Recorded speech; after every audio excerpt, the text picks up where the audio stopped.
Hey guys, welcome to my BMW M2 CS review. If you haven't seen my initial video on this car where I pitch it against my good friend's M2 competition, I suggest you check that out. There'll be a link to it somewhere up here. I go over this car in far more detail and look at all the differences between this and an M2 competition. I've had this car for 4 days now and almost covered 1,000 miles in it, both on road and on track, so I feel like I know it pretty well. We're only a couple of minutes away from one of my favourite stretches of the road, so while the sun's still out, I suggest we get in and not waste any more time.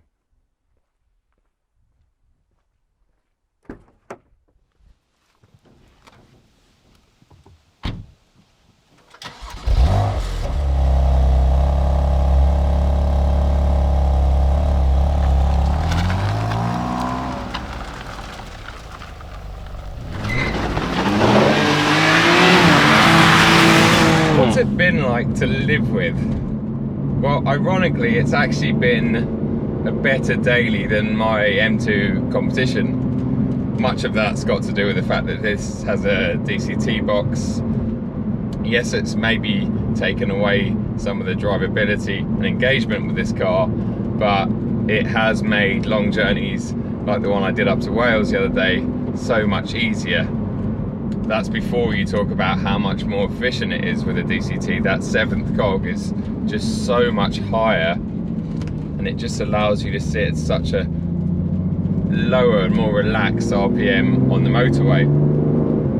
We have this lovely carbon fibre centre console or tunnel here, and although it looks fantastic, it does take away things like the brilliant armrest that opens up as a cubby hole or storage box, and also there's nowhere to rest your left elbow, so on long journeys your left arm sort of having to hold onto the wheel and gets a little bit tired after a couple of hours. But unlike the M4 CS that had completely stripped door cards and stuff, this one actually has a regular door card, so you can rest your right elbow on the door, just like you can in fact in the M3 CS. Everything else in here is lovely. These seats, I think in my first video I did say that they're very similar to the ones that are in my competition, but actually living with them for 4 days, they're definitely more supportive. The bolsters are a little bit bigger, and the leather, the merino leather, just makes them so much nicer again to live with. On a track day, when you do tend to get hot and a little bit sweaty, the leather just seems to breathe and doesn't seem to get as sticky, but it also offers a lot more support as well, so you don't tend to slide around in the seat as much, and that's down to the bolsters being a little bit bigger, but also the leather being a bit grippier.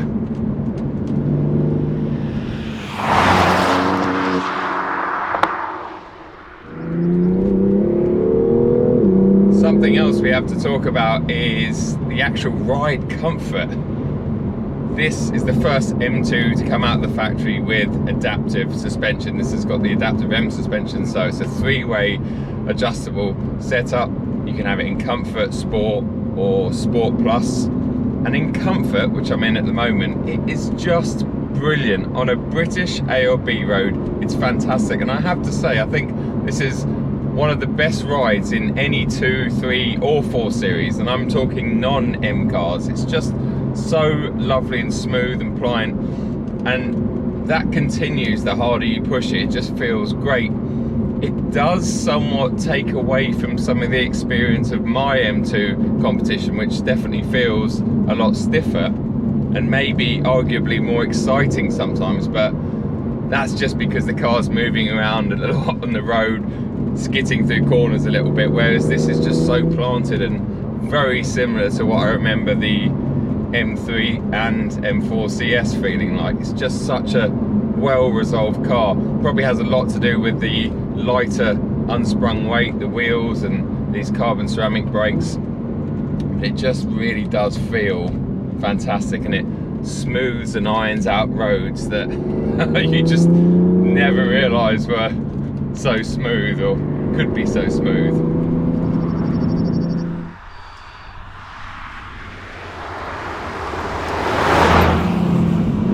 as we go through this fantastic section of road, let's talk about what this car's like on track, because I was very lucky to be able to get it out on track in the few days that I've got it.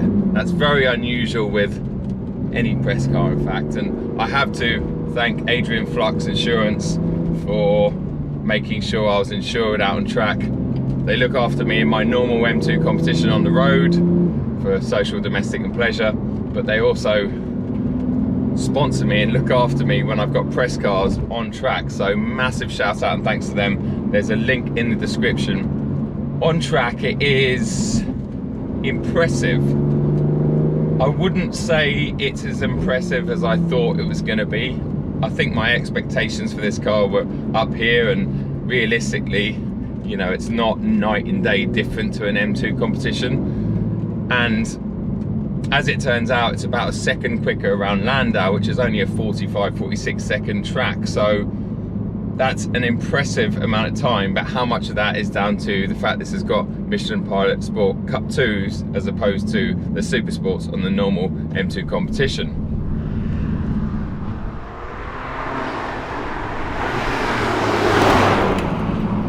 What I did discover on track is that these optional carbon ceramic brakes, which are £6,200 on top of the already big brake kit that this car comes standard with, they were fantastic for 3 or 4 laps, but because they're so tightly packaged in the wheels, and because this engine's quite tightly packaged in this engine bay, and you've got all of these radiators and intercoolers, there's a lot of heat going on in the front wheels, and within 4 or 5 laps the brakes are up to sort of 700 degrees. They were glowing actually in the hard braking zones, and what that was doing was then heating up the wheels, which in turn then heated up the tyres. So within, let's say, 6 or 7 laps, the tyres were over 80 degrees centigrade, so past their operating window, and you just could never bring that down.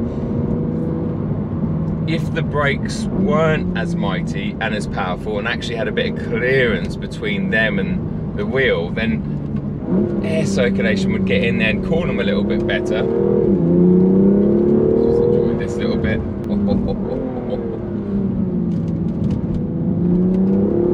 And you probably wouldn't have this overheating issue. That's what I found. I couldn't do more than about 5 warm laps in this car without everything overheating.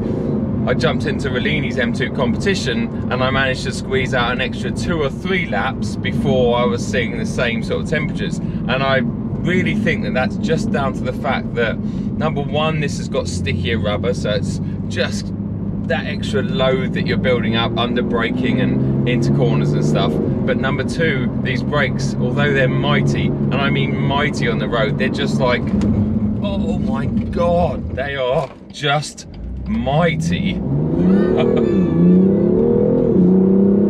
They don't like getting too hot, and they certainly put off loads of heat and disperse heat throughout the wheels that, yeah, then cause issues down the track. So yeah, I don't know if the carbon ceramic brake option is the one to go for with this car. They look incredible, there's no denying that. if you want your car and your wheels and your brakes to look the business, and these are the ones to go for.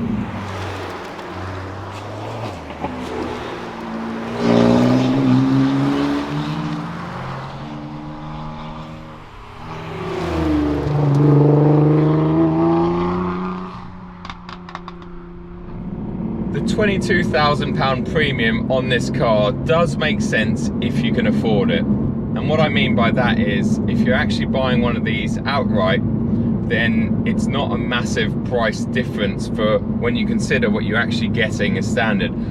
You know, carbon bonnet, carbon roof, lightweight wheels, upgraded brakes, really nice merino leather, proper seats, some unique interior parts in here that you just can't buy for your M2 or your M2 competition. Then you've got the warranted engine tune, you've got a slightly different exhaust, you've got the spoiler, you've got the diffuser, the splitter, you've got loads of stuff that definitely justifies that £22,000 price gap. But I think the problem is, if you're buying one of these on PCP, which the majority of people buy cars on these days, because it doesn't have or reflect that £22,000 residual value in 3 or 4 years time, the final value is somewhat lower than you'd think it would be, and you're not going to get any discounts on these where you would get, let's say, £5,000 discount on an M2 competition. So when you balance those two together and you look at the figures, what ends up happening is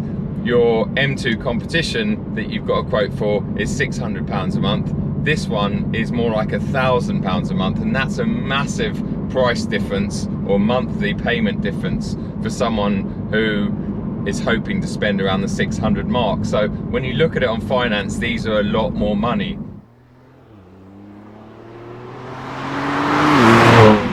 Not only do I think that this car is worth the money just when you add up all the extra kit that it comes with, but it's the wow factor that it gives you. The amount of people that have come up and talked to me about this car is completely next level compared to my M2 competition that really gets very little comments. And I know that the Mazzano blue paintwork probably helps with that, but it just looks special from the outside. There's lots and lots of details, like the lovely little scoop in the bonnet and all of the carbon bits and the wheels and the brakes, and people know it's serious. Doesn't particularly sound serious, doesn't sound any different to a normal M2 competition really. It's a slightly different tone out the back, but certainly nothing like my M2 competition with the Remus exhaust. And I think anyone that's buying one of these, the first upgrade they're going to do is put a decent exhaust on it, because it really needs it.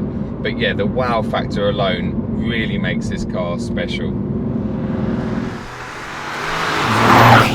Let's just touch upon a few of the negatives, aside from the 80 grand price tag. The steering wheel, really not the biggest fan of this wheel. It's a beautiful looking thing, but the rim itself is just way too thick, and considering these cars aren't full of steering feel, the last thing you really need is a big thick rim, and I just don't like this at all. And in fact, on track I was a little bit clumsy with it, just because the one on my M2 competition that I've had retrimmed and taken all the padding out of by Jack at Royal Steering Wheels just makes a huge difference to the wheel, and actually does bring back some of the feel that's just not here in this car. Something else we've already touched upon that's a negative is the sound, or the lack of. It's not too bad, especially when you sort of drop it down a gear, put your foot down, sounds pretty good. But from the outside it's not particularly loud, and it's certainly lacking compared to my car. But like I said earlier on, I think the first upgrade you'd do to a CS is put a Remus or a Krapovic on it and really let that S55 sing. The final negative that I have to talk about is the fact that they haven't really saved any weight in this car, and I don't understand how, with a carbon bonnet and a carbon roof and lightweight wheels and, you know, taking this armrest away, etc. I think it's only about 20 kilos lighter than the M2 competition, and I wish that that figure was more like 100 kilos like the M3 E46 CSL that I drove recently, because that makes a huge difference. There's nothing that complements a car more than weight loss.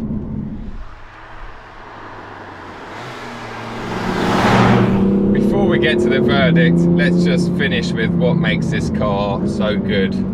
Yes, it's a little bit better out on track than an M2 competition, but I really think that's mostly down to the fact that this is on Cup 2s and it just has bigger brakes. But on the road this car's fantastic. We've got the familiar S55 up front, 3 litre straight 6 twin turbo, but in this, guys, it's producing 450 horsepower, which is 40 horsepower up on my M2 competition, and you really feel that over 4,000 RPM. It just feels fantastic. In fact, this has a claimed 0 to 62 figure of 4 seconds dead. I'm in no doubt that it's quicker than that. especially when these tyres have got some heat in them. It's just fantastic. And it also has a lifted and restricted top speed of 174 miles an hour, which probably is enough for most people. But I think if it was unrestricted, this would be a 185, 190 mile an hour car for sure.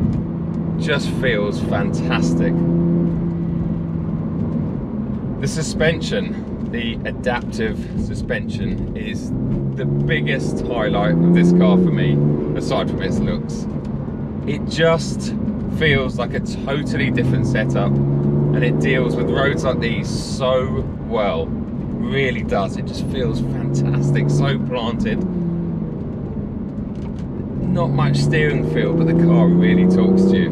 And honestly, in the UK, that's so important, and that's what made the M3 and the M4 CS so good and such standout cars to me, was their really pliant ride.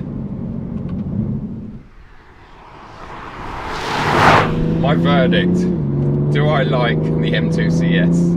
Yes. Do I want to give it back? No.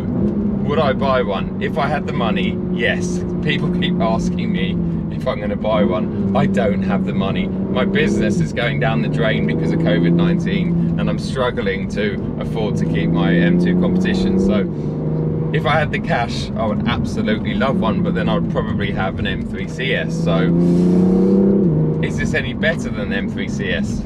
Probably not, no. Is it as good? Probably yes. So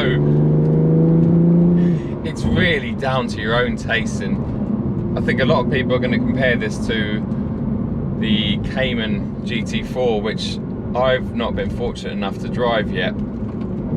I have recently asked Porsche GB a couple of times, but I'm not really on their radar, so I'm going to have to borrow someone's GT4, which I have been offered, so stay tuned for that. But as with my M2 competition, I think this car is kind of a different proposition, because you've got 4 comfortable seats in here and a big boot. You can throw your bike in here, etc. You can't do that in any Cayman, and I think that's kind of what makes this car very unique. It's also arguably more comfortable. Like, the ride quality is just lovely. Someone I took out yesterday in it, who has a new Cayman GT4, actually said that the ride quality and stuff in this for driving around is more comfortable. It's less jarring and less stiff, but you know, if you take a GT4 out on track, it's going to be a better car. The other thing is, you can't actually go out and buy yourself a Cayman GT4 unless you're in Porsche's good books and you've purchased 10 Cayennes off them in the last 5 years. But then you can't buy one of these either, because these are pretty much all sold out in the UK as far as I know too. So they're both kind of unattainable cars, not just because of their price point, but because people have already snapped them up. And I think if you've got one of these coming, you're not going to be disappointed. It's a brilliant car, just like the M3 and the M4 CS were. I just hope that they hold value better than those cars, because I really think this is a special car.